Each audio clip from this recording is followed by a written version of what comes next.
Good evening, everyone. How are you doing? Good. Well, welcome to Johnson County Community College and welcome to the Polsky Theater. My name is Christy McWard. I am Director of Marketing and Event Management here at the college, and we are so pleased to have you here with us for tonight's Polsky Practical Personal Enrichment Series. Our topic tonight is Unlocking the Great Pyramid, Khufu Revealed. And our speaker, Jean-Pierre Houdin, comes to us from Paris. He's been here for about a week in the United States, and he's here with us tonight, and we are so excited. This is actually the first of two lectures that Jean-Pierre will be giving at JCCC this week. Tomorrow he'll be presenting in the afternoon, 1 p.m. tomorrow afternoon, over in our Nerman Museum, the Hudson Auditorium on the second floor. Like this lecture, it is also free and open to the public, so I hope that you'll consider coming back for more of Jean-Pierre's amazing story and his research. The two lectures are different. You do not have to attend both to enjoy one, so I hope you can come to both. I see some of our regular Polsky patrons here tonight. So great to see you. For those of you who are new to the Polsky series, I do want to let you know that the Polsky Practical Personal Enrichment Series was established here at the college in 1997, and it is underwritten by the Norman and Elaine Polsky Family Supporting Foundation. And it's in partnership with our JCCC Foundation here. And the series really seeks to educate and empower the public in areas of education, health, wellness, financial stability, and other issues not covered elsewhere. So we like to keep a lot of variety here at the Polsky series, and those of you who come to see us regularly know that we do that. You can find more information about the Polsky series and about Norman and Elaine in the booklet if you picked one up when you came in this evening.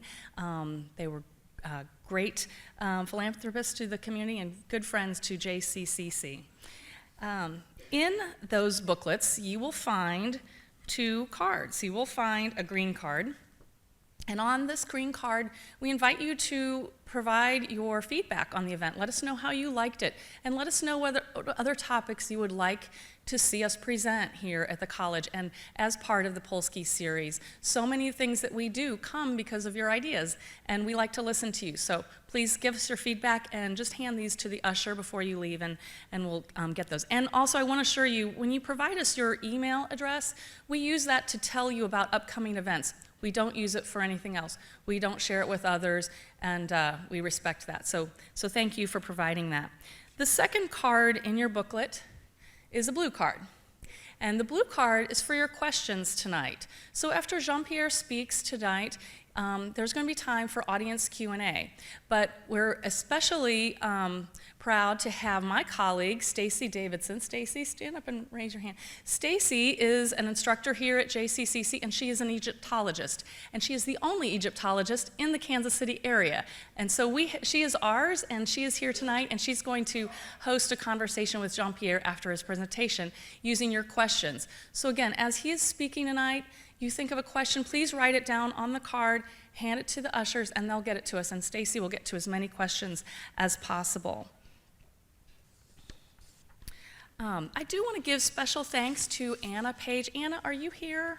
Anna Page is our director of the honors program at Johnson County Community College for her, and she's helped to coordinate this event. So I want to give a little recognition to her and tell you that the JCCC honors program is designed to stimulate and challenge academically talented students.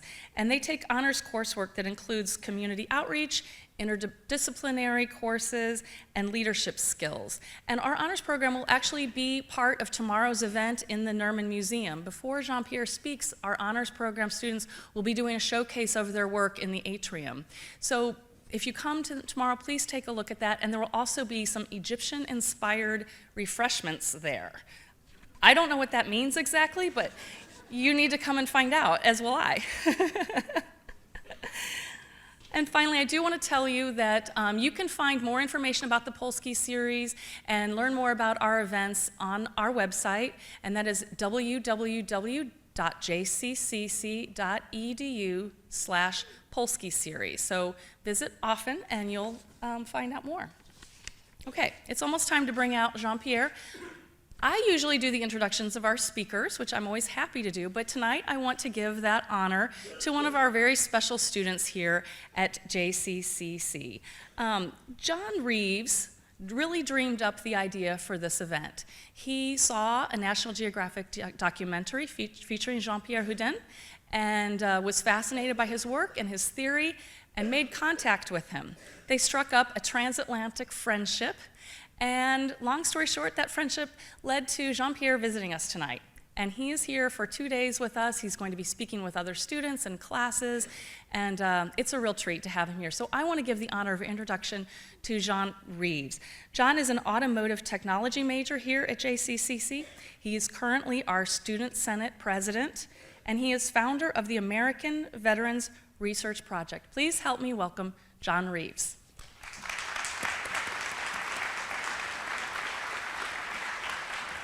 Thank you. It is my pleasure to introduce our speaker tonight.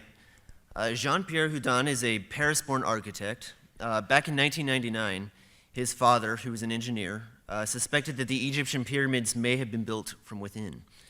He asked his son, Jean-Pierre, an architect familiar with computer-assisted 3D design, to support him in research that could prove his theory.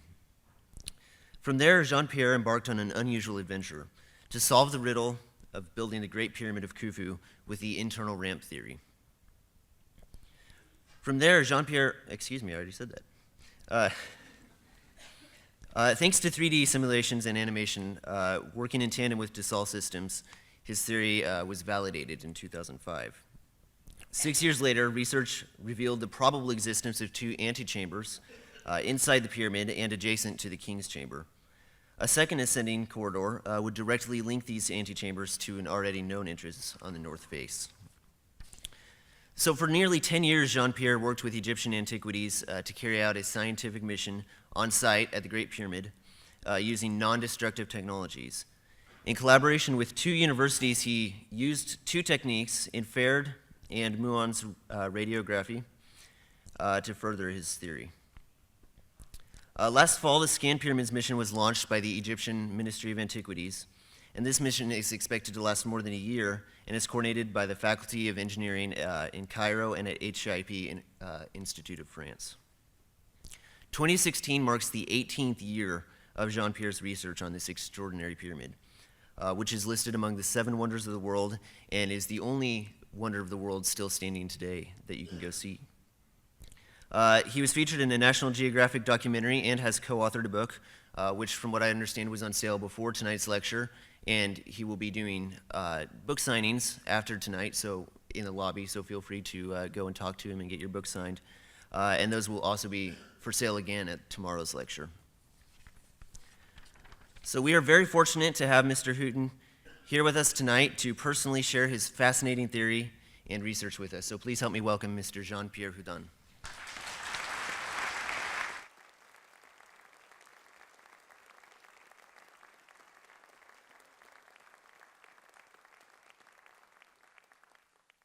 So I want to thank John because he's a smart guy and he had the good idea to invite me with Christy to this lecture.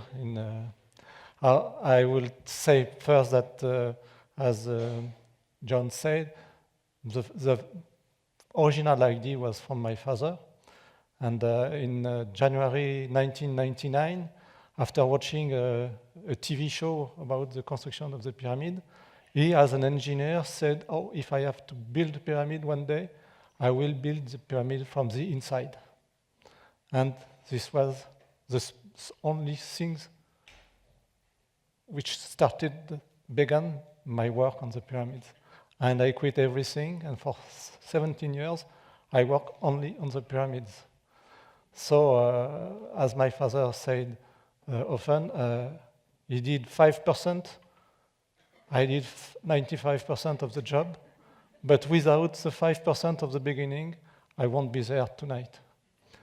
So my father passed away in October 2014 after a lecture in Gastonia, in North Carolina. But I am very proud of my relationship with my father. So I want to give him some credit for all this work. you know about pyramids, but what you know about pyramids is not very understandable and very convincing, because I think that people left aside the construction part of the pyramid because it was so huge as a problem.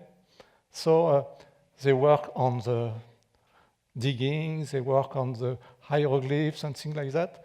But about the construction, nobody went very far with the pyramids. And thanks to the idea of my father, I will build from the inside. The solution came very, very easily, like a ball of wool, and you have one end of the string, and you start to pull the string, and at the end you see that you have no more balls. You have just a string completely unrolled, and you will see that you will be the judge of my work. But I think that you will understand that the way to think inside instead of outside change everything. I work for 17 years now, and my first 7 years were I was alone, and I had to sell everything. I had to pursue my research. And in 2005, I was contacted by Dassault Systèmes, which is a software company, one of the world leader software company. Boeing designed the planes with these softwares. And we worked for 10 years together, and we still work together. And you will see that the images are really amazing. In reality, in France, I did 40 lectures in the IMAX dome with a 400 square meter screen with 3D glasses and live comments. It was very exhausting, like lecture very exhausting, but it was wonderful. And it started in 2007 till 2011, and 10,000 people went. And I had also a shorter lecture. I was not the lecturer, but students were lecturers for kids. And 32,000 kids went to see the show. And I agreed to come to GCC College because I think that knowledge is very important in life. And knowledge about ancient Egypt is important. And knowledge about the knowledge of ancient Egyptians, you will understand that 45 centuries ago, these people were very smart. Very, very smart. And we have a lot of lessons to learn from these people. If they were morons, I won't be there. They were not morons. And I often think with the people who build the pyramids, I ask questions inside myself, and I said, have you done that? And the question, they have the answer.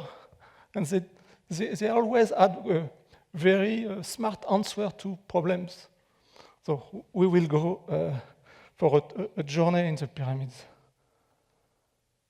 You know, Khufu's pyramid is the biggest one. But Khufu's pyramid is on the Giza plateau. But the pyramid was not brought by the aliens. Forget that. And was not built by slaves. Forget that. It was built by people well fed and well paid with lodging, with food feeding. And I am French, so sometimes I am lost in the words, but in English words. But they will come. So you see, Khufu's pyramids is 5.5 million metric tons of stones. Imagine a second, 5.5 million metric tons of stones. And look, I am very small.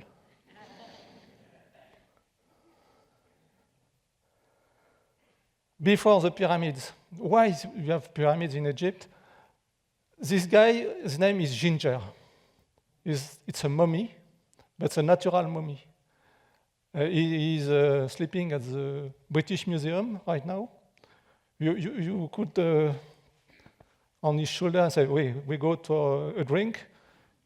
Maybe he could stand up.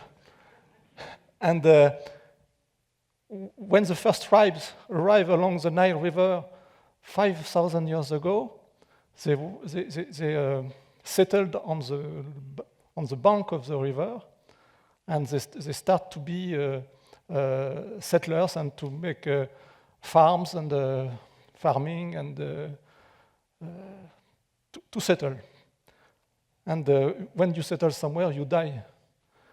But the Nile River is not very large, and you have just a few places to farm, and on both sides, it's 30 kilometers large. And on both sides, you have deserts. So when the people died, they were unable to be buried on the grassland near the river, because every year you have the flooding. So the corpses were going up from the soil, from the ground. So they had the idea to dig holes in the desert, on the west side of the desert of the Nile. And it was so dry, so hot, that when they put the corpse, they put sand above, and with time, some animals went to unbury the dead. So they saw that the guys were mummified, naturally mummified. So first idea of mummification came from that. And like in the Western movie, the first idea was to put stones on the graves. And one day, one guy said, these stones are not very pretty. Put me in a grave with a better stones. So mastabas were the first real tomb for the dead. From the mastaba, in the third dynasty, you had a king, Djoser, and his architect, Imhotep. And Imhotep said to his king, I will build for you a very large mastaba. And it was the first stone building on earth.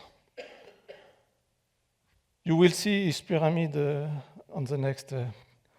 After, at the beginning of the fourth dynasty, after Djoser, you have a family. You have Snefru on the left, top left, Snefru, the father.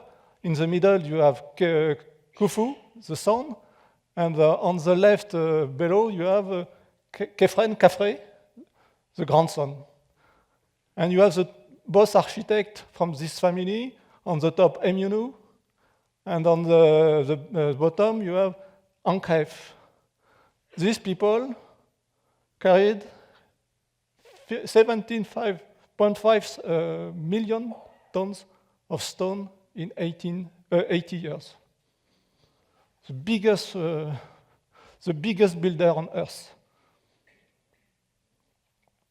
Pyramids. The first pyramid, on the left you have a Djoser pyramid at Saqqara.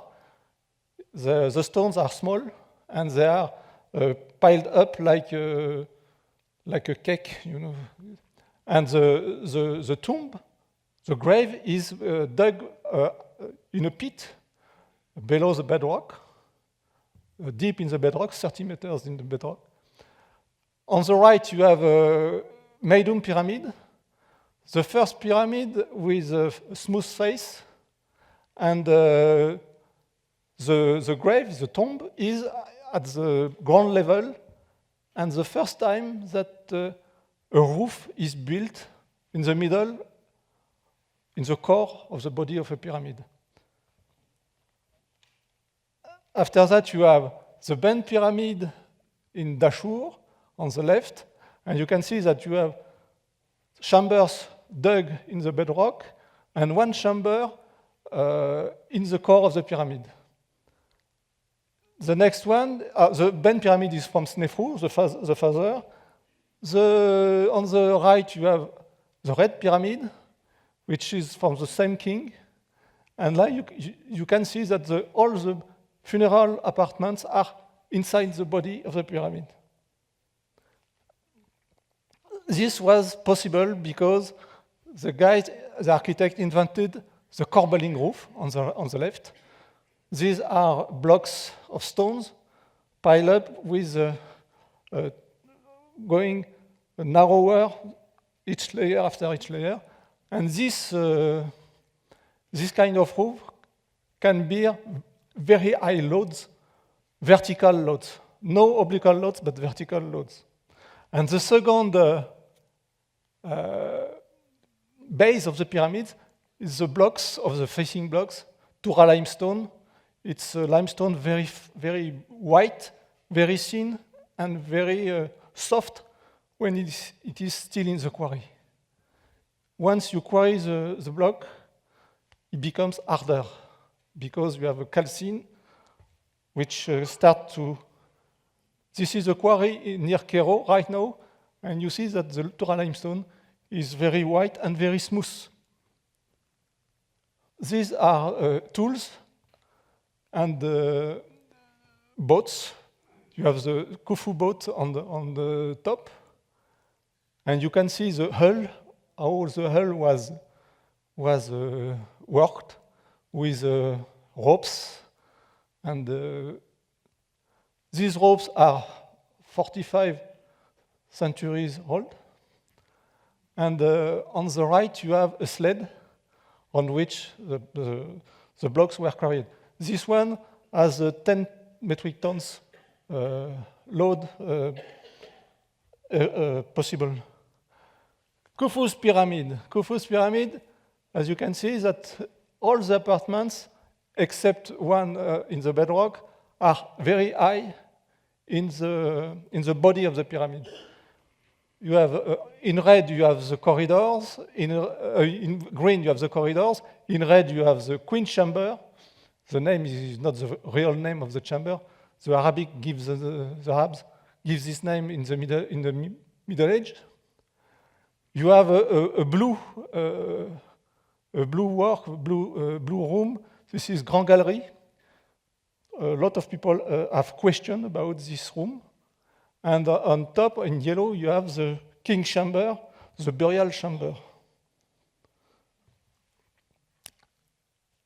In fact, the construction of the Khufu's pyramid, you have two building sites in the same construction. You have the construction of the volume itself, and you have the construction of the king chamber. And the king chamber is built full of granite. And in this room, you have a granite sarcophagus and granite beams.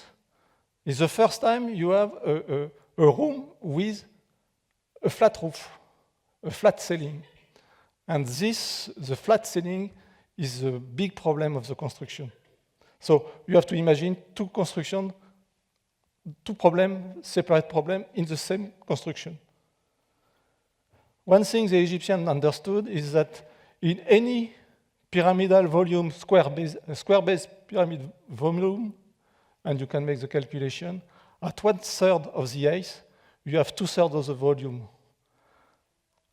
For the last 2/3, you have only 1/3 of the volume. So the construction process are not the same for the lower part and the upper part. This is a beam of the ceiling of the king chamber, and you have 5 ceilings.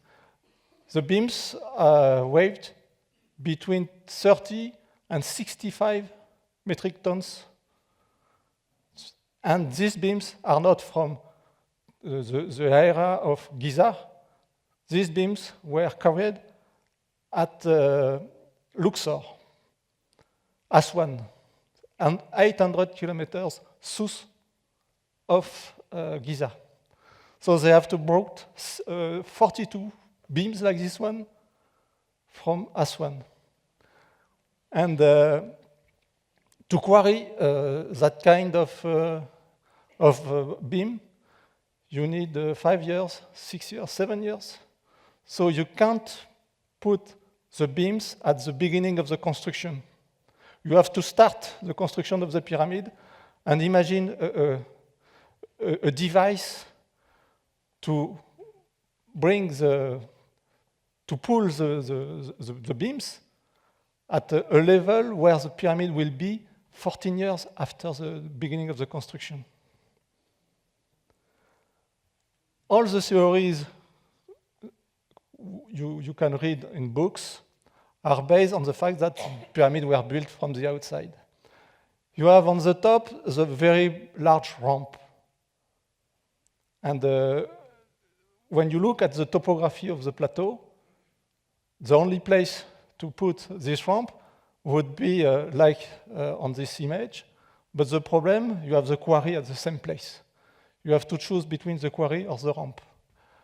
And as I told you, at 1/3 of the ice, you have 2/3 of the volume.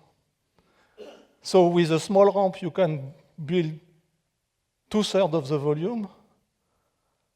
So it's quite easy. But if you want to build the last 1/3 of the volume, you have to build a ramp which is twice the volume of the pyramid for just 15%. It's crazy. On the back, on the bottom, you have the idea of an external ramp rising spirally around wrapping the pyramid. But how would you bring up 60-ton beams on a ramp like this? And how can you fix a ramp on a smooth face? And why a smooth face? You have the idea of Herodotus, which was a Greek who went in Egypt 2,000 years after the construction of the pyramid. And the guy told him the pyramid was built with small piece of wood. And so most of the people thought that it was so small machines with steps. And after the steps were cut at the end of the construction to give the smooth face of the pyramid. But that could not work because the stone, the Tura limestone, in 20 years was very hard. So Egyptians didn't have any iron tools not because they were stupid, but only because they were unable to forge. They were unable to go high in temperature, so they were only able to forge copper. So the only chisels they had were copper. And the more important thing, if you build a pyramid with steps and you start to face the pyramid at the end of the construction, you have 5 years of work on top to face the pyramid, starting from the top, going down, and you can't check the edge of the pyramid. You can't. It's the craziest idea.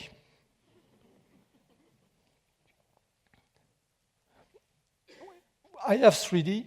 Egyptian adds 3D. It's very easy to have 3D. You work with grids. A horizontal grid, vertical grid, and Egyptians have a system which was half a metric system, 50 centimeters, a cubit, royal cubit, divided in 7 palms and 28 digits. With that, they were able to design as we design something. And everything in the pyramid fits in a grid of 1 cubit. The king chamber is 10 qubits by 20 qubits. Queen chamber is 10 qubits by 11 qubits. And all my works is in qubits, not in metric. So you have also in the vertical, you have also the... It was easy for the guy to say, we are going to build... The design start from... you see you have a red point in the middle of the pyramid. This is the starting point for the design. Most of the design was designed from this point to bottom. So it was easier after that to start from the bottom and go to this point.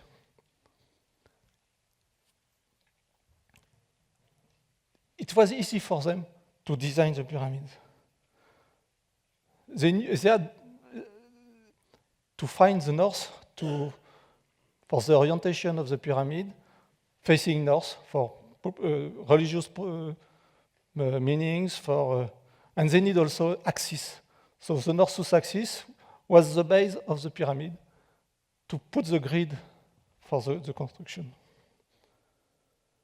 So you have seen that from the outside it will be very difficult. From the inside, it's very easy. Because at the quarry, the quarrymen cut the stones from the facing with templates, and each stone was get a stamp of its position on the face, the level of at which level. You have 210 levels in the pyramid, the Khufu's pyramid, and the levels are not the same. You have a very different kind of level from 1 meter to 50 centimeters. So the facing of the pyramid was prepared at the quarry, a stamp on the back with the position on the pyramid, and sent by the haulers to the pyramid, and the workers had just to set in place the blocks which were prepared before.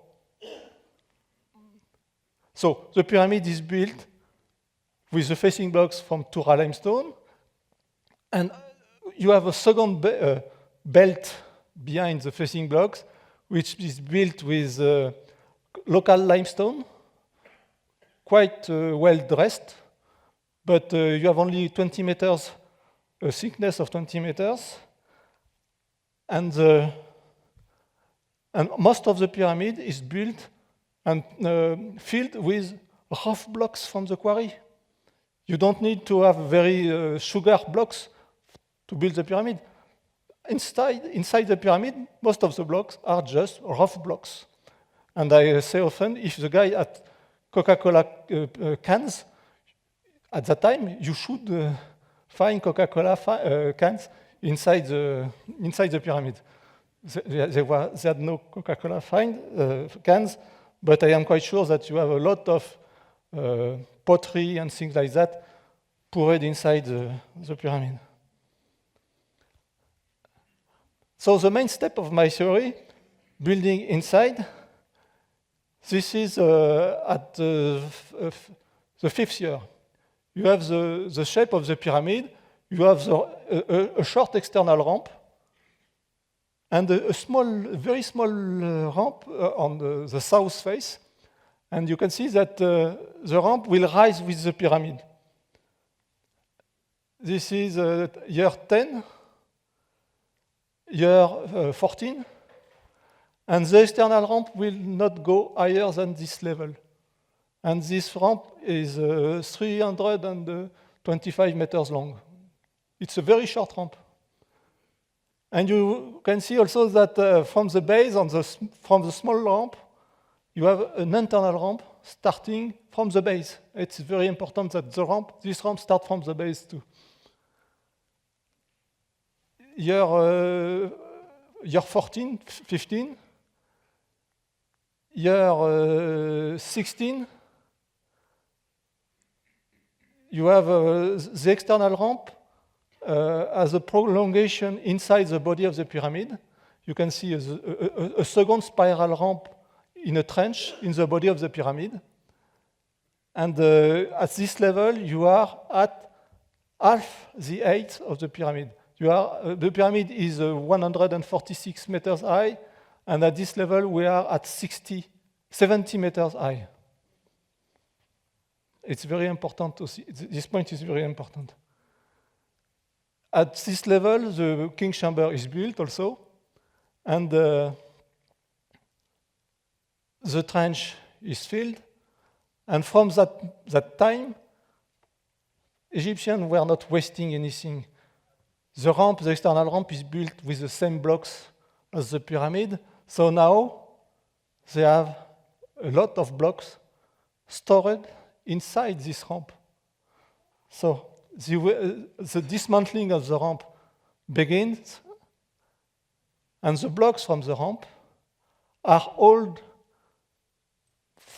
inside the internal ramp, and the external ramp is the blocks from the external ramp are for building the upper part of the pyramid.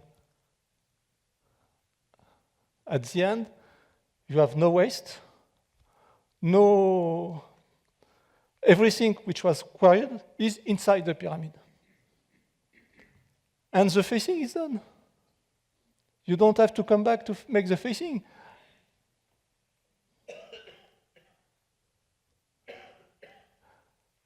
Pyramids were not built by slaves.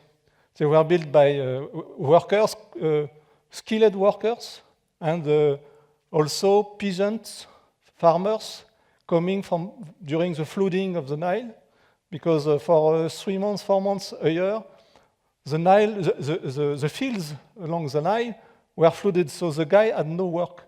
So they came to the pyramid, and they have like a civil draft to work at the pyramid, and they were fed, they were paid with beer, and beer, they were big drinker of beer.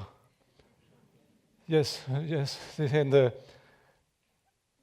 you imagine also that the pyramid was built by 4,000 guys. 4,000, not 100,000 guys. You have no place to put 100,000 guys. You look at a pyramid, the base of the pyramid is the size of 8 saucer fields. Just, are you able to put 100,000 people on the 8 saucer field? No. At the base of the pyramid, when the guy worked at the base, there were 2,000 in two teams. One team from the Upper Egypt, one team from the Lower Egypt. So they have a challenge between them. So the best had some rewards, and the rewards were mostly beer. And you have the name of the teams. Some teams on Mykerinos, Menkore pyramid, were called the drunkards of Menkore. So everything is said when you say that. So you have also the village of the worker with the family. You have the butchers, the bakeries, and to feed all these people. To feed also the haulers of the people hauling the blocks. So in all, you had around 25,000 people in the vicinity of the pyramid. But building the pyramid itself has maximum 4,000, and no slave. And you have also people, quarrymen on the quarry. You have people at Tura on the other side, on the other bank of the Nile River, and people at Aswan. You have a lot of sailors also. And one of the big advantages of the Nile River, Aswan is in the south of Egypt, but the stream of the Nile River is from south to north. So they dug canals and a harbor for the delivery of the beams and the blocks. And the blocks were loaded on the barge in Aswan. The boats, the ships, run down the Nile River just because of the stream. The guy had just to keep the ship in line, and it was very easy. They had a big stone at the rear of the boat, and the stone was dragging the bottom of the Nile and keeping the ship always in line in the stream of the river. Once they arrive at the harbor and the beams or the blocks were unloaded from the ships, the guy put sails on the ships because the main wind in Egypt blew from north to south. So they were very skilled to understand how to go from one point to another point, and the Nile was their highway. So they dug a harbor for the material, and they dug a canal with the beginning of the canal 30 kilometers upstream to be sure to keep always the harbor with the same level of water. And the canal was started 30 kilometers upstream.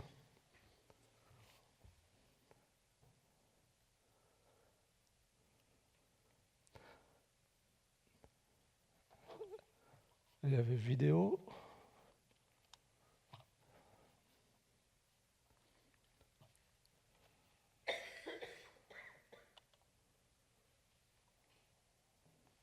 So I will let. So you have the harbor, you have the plateau on which the pyramid is built, and the first beams from Aswan are stored. The architect said to the quarryman, "We give you 14 years to carve these beams. We will manage 14 years later to all the beams in the pyramid." These are rafters, limestone rafters from Tura, from the other side of the Nile, and these are the facing stone coming from the Tura. And they are all prepared, and it's a kind of prefabrication. From the harbor to the base of the pyramid, you have 40 meters difference of level.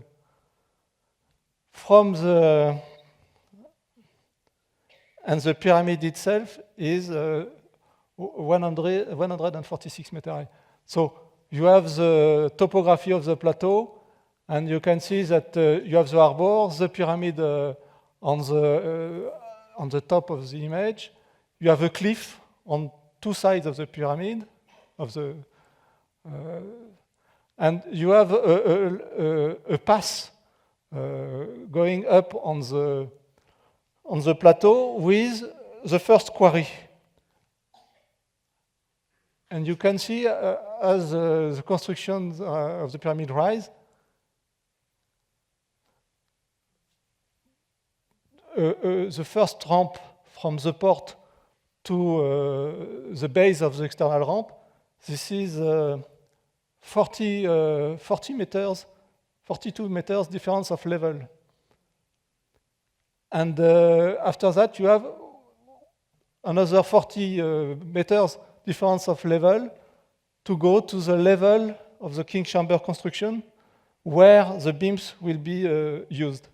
And you have two green spots, you will understand why. And you see the ramp is used with the quarry on both sides. Everything is very close. And you can see that all around the pyramid, mastabas, tombs are built because the construction of the pyramid is inside his perimeter.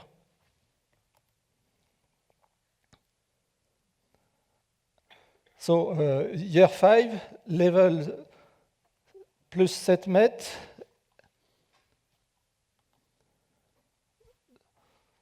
Sorry, I speed the video because... so you can see the building site, the quarries, the arrows. The white arrows are the paths for the Tura limestone. The Tura limestone is very fragile, so all the facing blocks have their own path to go from the arbor to the pyramid. And the Tura limestone will travel through the internal ramp from the beginning of the construction. It's a separate path from the other blocks. The red arrow are the path for the granite beams. And the pink arrows is the path for the quarry, from the block from the quarry, south of the pyramid. So you have only 40 meters from the arbor to reach the pyramid for the the white arrows. In fact, also, the ramp of the port goes higher than the base of the pyramid. So that technique, that idea, shortened the need of the external ramp.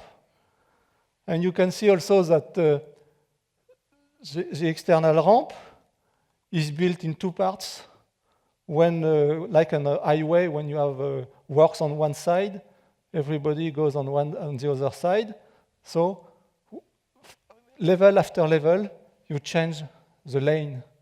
So the construction is working all time. You don't have to stop the construction to raise the ramp.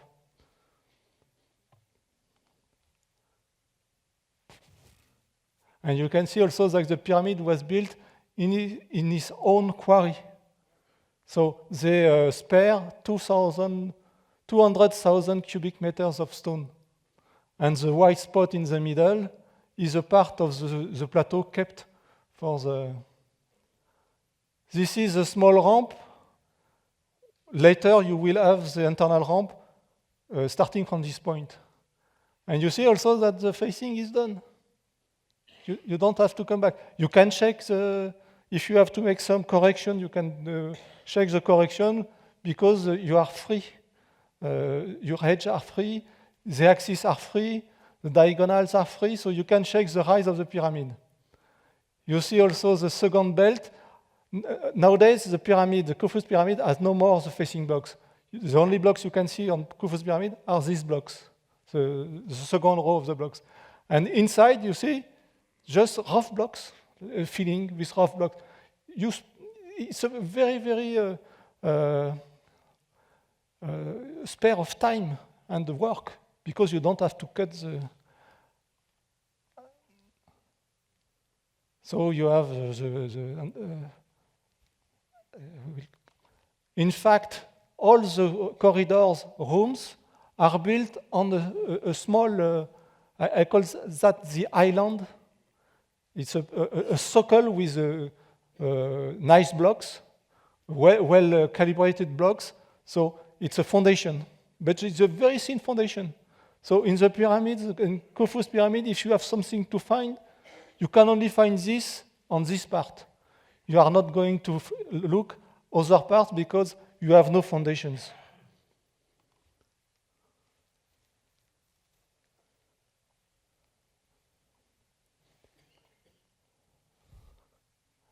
And you see a temple is built at the same time. So we will leave at level at this level, and we will go at level 40 now. Level 40, it's year 14, level 43. It's the base of the King Chamber. All the beams, granite beams, has to be raised at this level. And so these beams are to be raised. to raise that kind of beams, you need 600 guys. You can't work with 600 people pulling ropes at the same time. So the idea was to reduce the number of workers, haulers.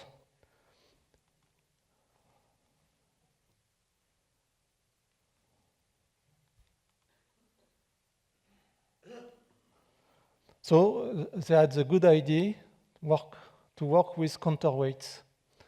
And a counterweight helps to pull, and after that, it's a way to cut the work in small parts. So you see you have the beams which are raised. Inside the body of the pyramid, they built the slide of the counterweight, which is Grand Gallery, the blue room I show you. At this level, to reload the counterweight, only 100 people were enough. But with this counterweight, they were able to raise beams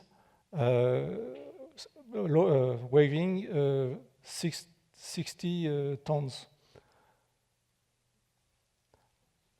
The slope of the ramp is 4 degrees, 8%.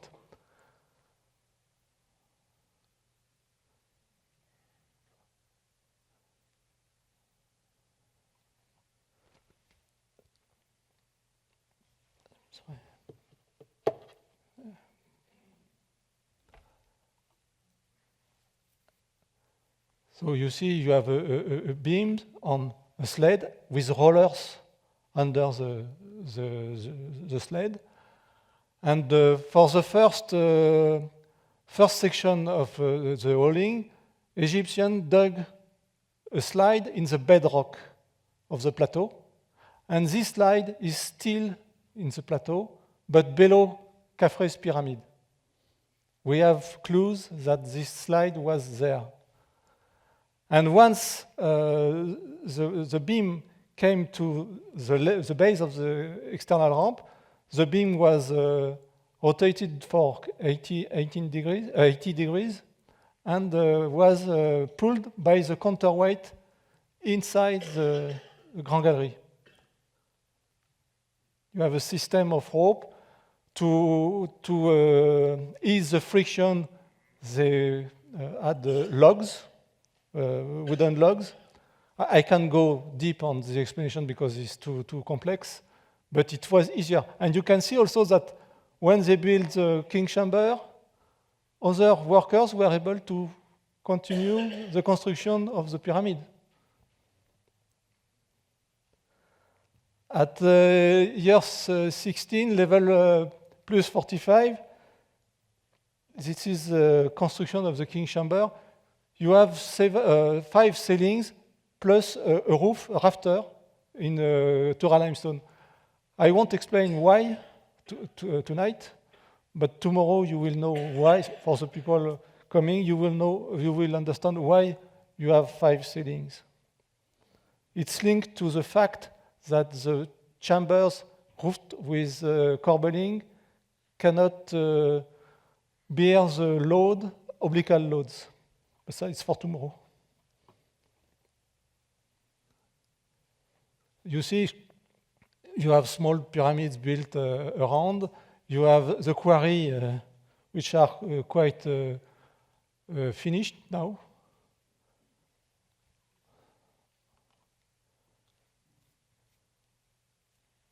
You see, I'm in the middle of the...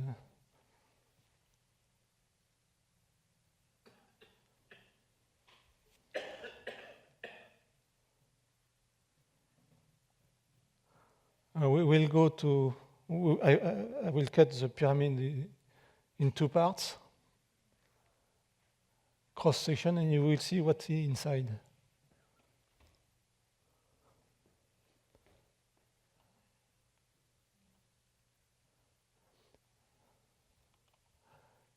What is brown is just like invisible stones to understand the inside. Inside the Grand Gallery, you have a trolley with 3 granite blocks as a load.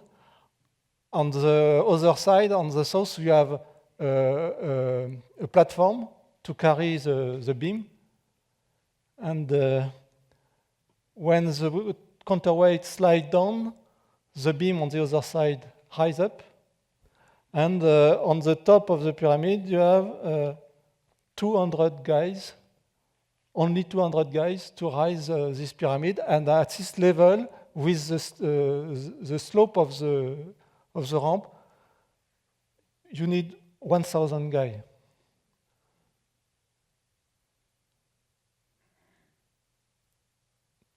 All the details, you can see all the details on the stones in the pyramid.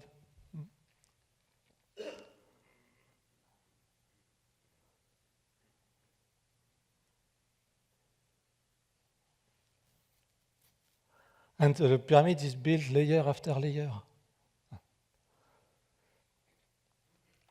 At this point, once the beam is at the level, the beam is unloaded from the chariot, and the counterweight is at the bottom of Grand Gallery. The problem is not a problem of weight, it's a problem of weight on one piece. So once the platform is unloaded, the platform is free, is empty. Then the platform is loaded with small blocks, but for the weight of 40 tons, maybe 40 tons for some blocks. And the platform carrying the beam on the rising now will become the counterweight of the counterweight. You understand? It's a question of balance. So once the platform is loaded with enough load to reload the counterweight, the guy who were pulling the ropes are now breaking the brakes to avoid a quick slide of the. So when you are at the level, the platform is unloaded, and the small blocks will be raised again along the slide, the lateral slide. Everything is speed, but it was very, very slow. So once you have all the beams of one ceiling, like you have already the ceiling under, below, the ropes are taken out, and the beams are pushed to cover the roof. And during that time, you have still the haulers for the Tura limestone facing blocks, hauling the blocks through the internal ramp, with the only problem, or this is the price to pay. At this level, the ramp is at the horizontal. So the ramp will not rise at this level. The ramp will stay at the horizontal and will start again at the other side. So you can see that the pyramid is almost finished, but you have at this level,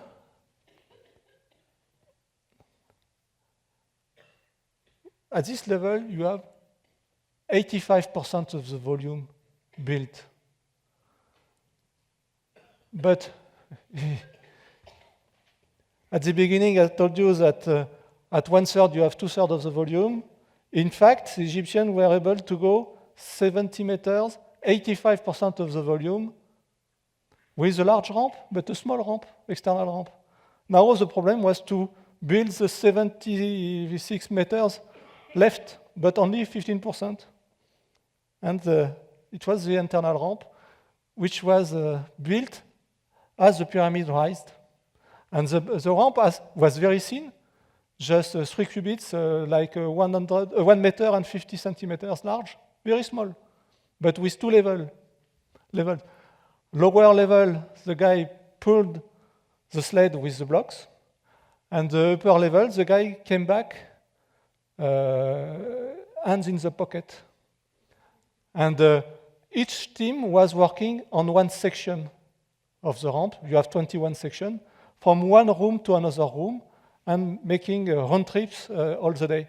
And it was like a relay, a 400 meters relay. It was not the wooden stick, it was the sled with the block. And so we go back to the end. So the shape of the ramp inside the pyramid, view from the top, the shape of the ramp should be like this. So you see, you have the section. The first section is parallel to the base. The fourth section on the south face is parallel to the base. This one is horizontal.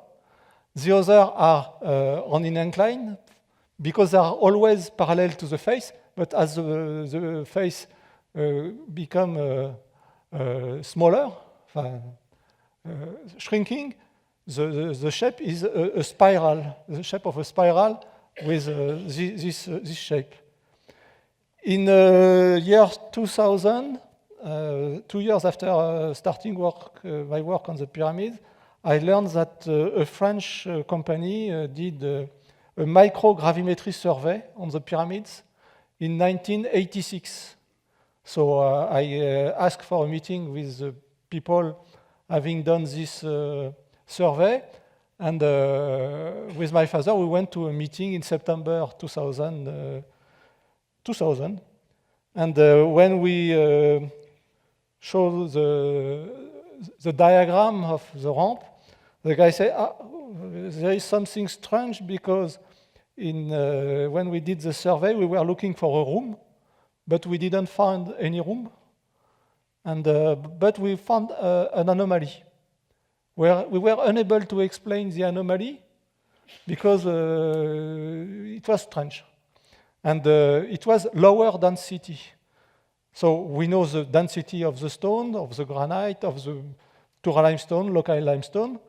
And the guy said, oh, something is strange because we have a strange density inside the pyramid. What is green is the average density of parts of the pyramid.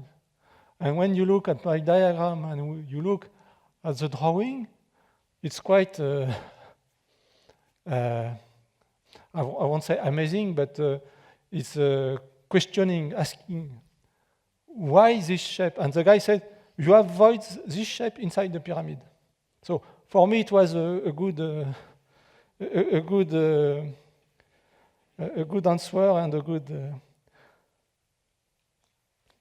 In 2008, Chris told you about National Geographic documentary. I did 3 documentaries at the same time, one for National Geographic, one for French TV, and one for NHK Japan.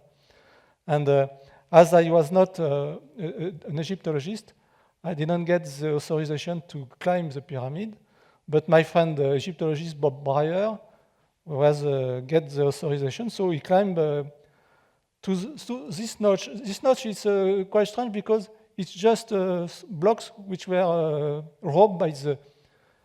In fact, you see, the pyramid behind Khufu's pyramid is Khafre's pyramid, and on top you see the facing blocks are still there. And in fact, in the Middle Age, the quarrymen went to the pyramid to pull out the blocks, the facing blocks, to build mosques and the palace in Cairo. And in Cairo, when you go to Sultan Hassan Mosque, you can see on some stones Khufu stamps. So it was easier for them to rob the stones on this pyramid. And this notch, was very intriguing for me because this notch was on the path of my spiral. And I asked Bob Breyer, if you go, you climb to the notch with the cameraman and you look at the pavement to see if it's flat or it's... So he climbed to the notch with the cameraman. I was at the bottom of the pyramid, at the base, and quite anxious. And when he went back, he told me, Jean-Pierre, you see, the floor is not very flat. I'm sorry to tell you that, it's not very flat. But there's something very strange. I went in a room with a cupola. So Bob is at the level, and you see you have a void, a hole in the back, and he went inside a room. A large room is 3 meters by 3 meters, and this room was larger at the time of the construction, and this room is just at the place where I said the sleds were rotated. And before 2008, I was not sure that Egyptians were able to build rooms for the rotation, so I kept the notch open in my, some notch like the one on the picture, for the rotation. And the guy, the internal ramp was only 1 level ramp, and the guy has to go back to the lower notch by the external, by the exterior. And I found that very silly. And the fact that Bob found this chamber, this room, made that I changed all my theory, and everything is from the inside now. You have seen that the pyramid is built, and you don't have to come back to face the pyramid. And I think also Egyptian, you have I say in DNA. One day I was at a meeting with some people, and in the evening she told me, "Oh, I have seen something strange from the balcony," and I shoot the video, and it was a building site. They were preparing a building site to build a mosque, and they were testing the soil, the ground, to understand which load the foundations. And for them, it was easier to do with simple things. And they did that with sandbags. Sandbags. And you will see the video. November 2005. You see, the inside is just poured with sand. You have a guy looking at the edge. And they were close to the sidewalk, so... and in January 2006, they were building with an internal ramp. It's still in the DNA of the Egyptians. And look at the guy with the blue pant. He's going, and the ramp is too short, so he has to go back. But with the 2-level ramp, you don't have to go. So you see, this is in the brain of the Egyptians. And another friend found a letter, a text from a British colonel during World War II. He was in Cairo, and he went to a factory, carton, paper to make a box, and he went in the courtyard of the factory, and he saw a lot of rice balls, straw, rice straw balls, and pile up like pyramids, and 20 meters high. He asked to the manager of the company, it's war, you had built shelters for the workers, because I see that you have that holes at the base, it's a shelter. And the guy said to the colonel, no, it's not shelter. We asked to the workers, you have to pile up these balls of rice straw, do it like you want.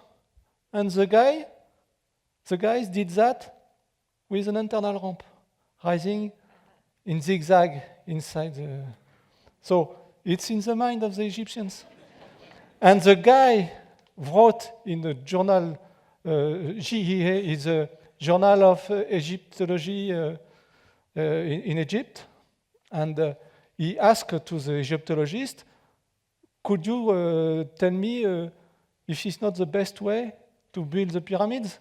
And he never got an answer. But I give an answer. So you can see that there is no waste. Everything is environmental friendly, and it's easy because it's you work. You are safe because you make the perimeter with stones, so you won't fall on the other side. You are inside your building site, and it's built slowly and surely. That's it.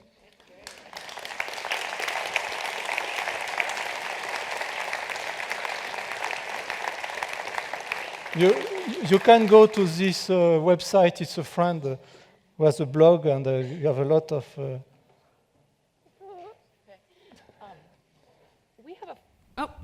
We have a few minutes for questions, and I'm going to invite Stacey Davidson to join us up here on stage. Stacey, and let me introduce you. I mentioned earlier, she is our resident Egyptologist and the only Egyptologist in Kansas City. We're so fortunate to have her here with us at JCCC. Stacey holds a graduate degree in Near Eastern Studies and Egyptology from the University of Michigan and has done archaeological field work in Egypt, as well as working in several museums. Her vocation is preserving and transmitting the language, literature, history, and culture of the ancient Egyptians by making this information accessible to interested students of all ages.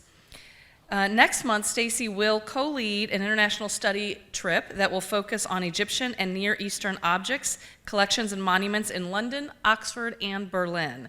This educational opportunity is the first of its kind for JCCC and for the Kansas City metro area. If you would like more information about her courses and lectures, she maintains a blog at blogs.jccc.edu/sdavid22. And that'll be on our screen too. We'll have that on our website later. Please welcome Stacey Davidson.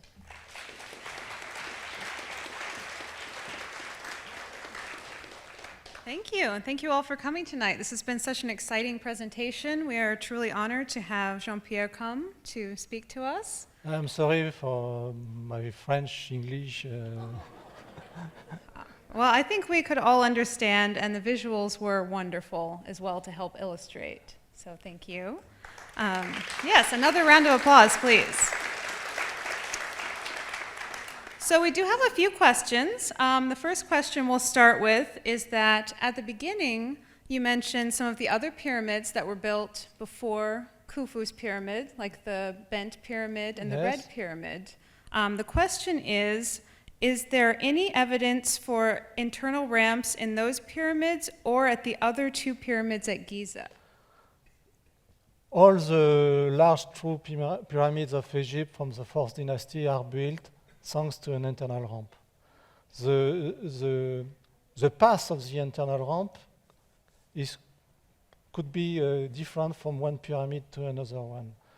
I can tell you that in the red pyramid, as the pyramid is as the slope, the facing at 43 degrees instead of 51 degrees in Khufu, the Egyptian built another way with an external ramp, but the path of the internal ramp is not spirally, is running along a diagonal. So it's another way. But the fact is the process is not the shape of the ramp, it's a process to get an internal ramp inside. In the bend pyramid, the lower part of the pyramid, you have two slopes, 54 degrees and 43 degrees. The base at 54 degrees has a spiral ramp on 4 sections, and at the change of the slope, the ramp is going on the diagonal. You ask me if I have evidence. My evidence are just my knowledge about the construction of the pyramid. And my knowledge is about 17 years. And I understood how the guy worked. And for the red pyramid, I can, from the topography of the plateau at Dashur, I can tell you that the external ramp was coming from one side, east side. You have, for the blocks coming from Tura and from the Nile, and you have still now, you have from satellite or from a satellite picture, and on Google you can see it also, you have trace of the old external ramps from the quarry, and the directions of this ramp shows that they went on two edges, on two corners of the pyramid, of the red pyramid, one on the, to go faster on the construction of the red pyramid, the guy built two ramps, one starting from the southeast corner, one starting from the northwest corner, and like in the malls, when you go in the malls, you have escalators crossing each other the same way. So they were able to go very fast. And we know that this pyramid was the latest of Khufu, of Snefru. It was already old, and they have to go very fast. And we have marks of stones with stamps from the quarrymen, and the speed of the construction shows that the guys were very, very fast. And imagine also that to build a section, to go from one layer to another layer, to rise from 1 meter, just maybe 1 meter, for example, 1 meter, you need to build only 12 meters of ramp. And you have, at the lower level, you build one layer in 3 months, 4 months. So in 15 days, you build your section, your 1 meter section. So the ramp rise very quickly, and it's not a lot of materials, it's just a few blocks. If you had to build an external ramp, it's a huge ramp. It must be a huge ramp. Thank you. Sparing time, always Yes. sparing time, because the guy didn't know how long the king will live. And you have an example of pyramids in the Semkemket, Kaaba. The king died very early, so the pyramid was ended, because in Egypt, a king who died, the next will not build the pyramid for the dead. Because in Egypt also you not have a calendar like us. The calendar was, the king died, the calendar stopped. The new king arrived, year 1 of the reign. So the guy were just for during their reign. It was the timing was very Yes. short and. Excellent, thank you. The next question, what was your most exciting moment as you did research in Egypt? One of my most exciting moments was the first time I saw the pyramids, really the pyramids, because when I started working on the pyramid, I have already traveled everywhere in the world, but never in Egypt. And I started in 1999. I have never seen the pyramid at that time. So I went to the pyramid in October 2004. But as an architect, it was not a problem of looking at stones. It was a problem of design, of thinking, of conception. It was just a brain research. And I was free. In my brain, I was free because I was not focus on this stone, this stone. No, I was in the concept. And this one was one very, very nice moment. And another one was when I went inside the pyramid for the documentaries. I went inside the relieving chambers, in the last relieving chambers, and you have 3 million tons of stones above you. And you look, and this is perfect. You have 2 centimeters, 3 centimeters settling. But you say, oh, no problem. 45 centuries here, no problem. Yes. Wonderful, thank you. The next question, how did Egyptologists receive your theory? Did they like it? Did they not like it? As I said often, I think that Egyptologists never went trying to understand how the pyramids were built, because they are not prepared for that. They learned a lot about history, about hieroglyphs, about diggings and things like that, but they are not architects. And the pyramids were built by architects. I am an architect, so I think I am competent to talk and to work on the pyramids. Egyptology began with Napoleon and the expedition d'Egypte. It's 200 years science. And at the beginning, the Egyptologists look at me. One guy, a very, very famous French one, told I sent him my theory in 2002, 2003. And I got no news, so I give him a call and I asked, do you have a look at my theory? And he replied on the phone, oh, you are the guy with the subway corridors? It is completely crazy. But he didn't notice, look at it. But I have some Egyptologists who are in private, are backing my work, and I know Dr. Dieter Arnold. I met him at the Metropolitan Museum in New York. I met him on site at Dashur. Rainer Stadelmann also, I met him in Dashur, and I did some work for him. Peter Demagnuelian at Boston, at Harvard, and Bob Breyer, my good friend Bob Breyer, who was the first one to say, Jean-Pierre, you are right, I will go with you. I say, okay, he's a specialist of mummies, so I learned a lot of ginger, and I think, everybody knows Dr. Zahi Hawass, the famous Egyptologist.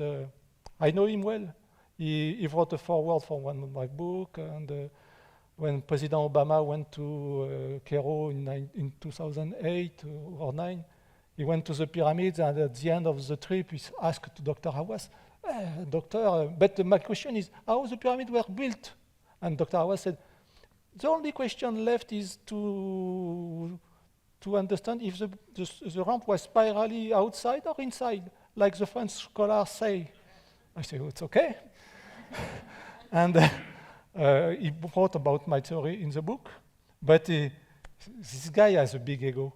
And so I know him very well. He wrote a book and said his idea is the spiraling ramp outside. But he said he presents the things that I have talking about the internal ramp spiraling inside the pyramid. It's the same. There is no difference. Could be outside, inside is the same. Oh my. Yes.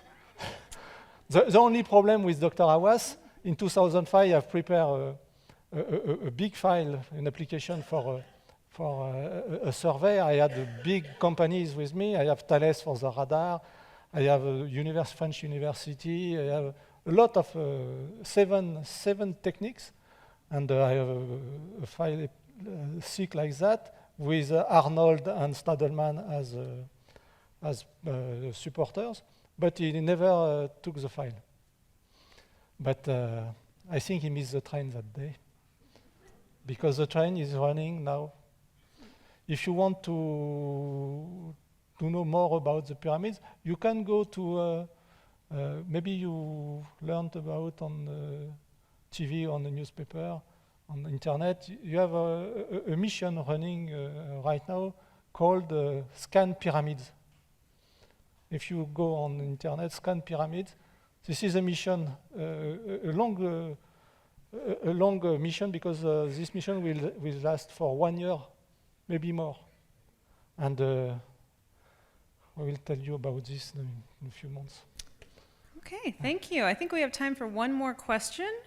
So at the beginning, you mentioned that it was your father who had the idea Yes, for the internal ramp. yes. Um, I have to give him it's credit. yes. Yes. And what made you take the idea and then make it your life?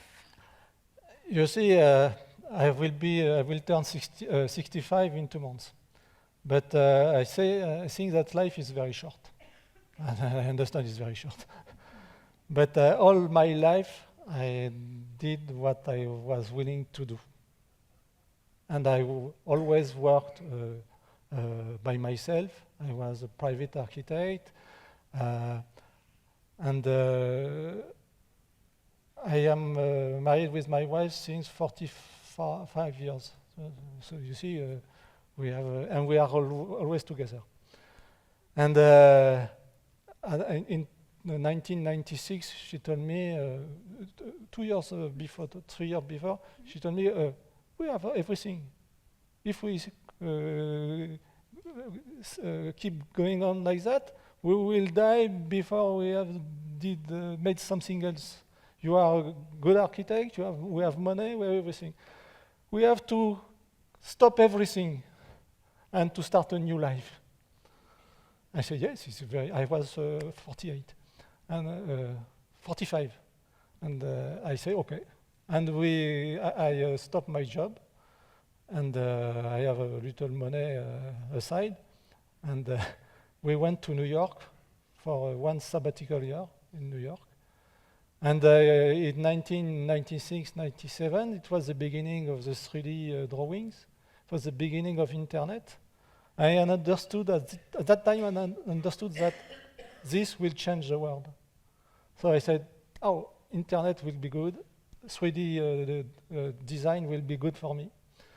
But I have to find an ID, because when you are the owner of an ID, you have no concurrence. You have no, it's your ID. Singers, writers, all the people who have their ID have the copyrights, so they are free. They can do, and you can work everywhere. And so we spent 1 year in New York. I went back to Paris. I start making some websites, and I say, oh, it's not the solution, because I will be a slave of and I will have a lot of people making websites. So I say, we have to go back to New York and to find.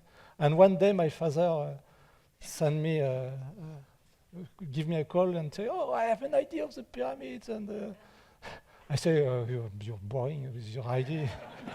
let me. And finally, when I came back to Paris, I told him, oh, okay, I will help you. I will make your 3D drawings for the pyramid, and I will. But first thing you have to do, you have to buy a computer. You have. He was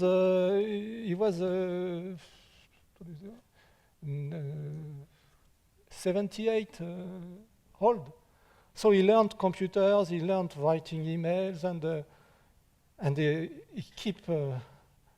My mother went through Alzheimer at that time, and she died in 2005. But the story of Khufu and the pyramid was a link, a family link, and that kept my father very, very strong and thinking a lot, and very, very pleased, because we were very friends. And he kept like that until he died. He was near 92 years. And this is part of my story also. It's a relationship between a father and a son. And as I said at the beginning, in fact, I did 95% of the job, but the idea was his idea. And in fact, the more I was digging in this idea, the more I changed this idea, because this first drawing was a round spirally ramp, and it was not easy to design on 3D, so I say, no, we have to go. And that's it. And since 17 years, I do only this. I went through difficult moment. For 7 years, I didn't earn any money. So I sold everything I had. And I have nothing. I have just my T-shirt, my jeans. But I am very pleased, very happy, because I have a wonderful life. And because I do what I want. And I want also to tell the people, go for your life, because you have only one life. I deal with dead people for 17 years, and I am sure that we will die. The later, the better. Thank you. Thank you. Thank you very much. Thank you. So, excuse me for my. I am not a true lecturer, and my last lecture was 14 months ago. Well, you have another one tomorrow. I have another one. So I hope that some of you can come. It's at 1 o'clock. Second part is very interesting because I told about construction, but tomorrow it's what is inside the pyramid. Okay, so because remember, this is in the there is Nerman. some stuff to discover inside this pyramid. 1 o'clock. 1 o'clock. Yes. Okay. Thank you for coming.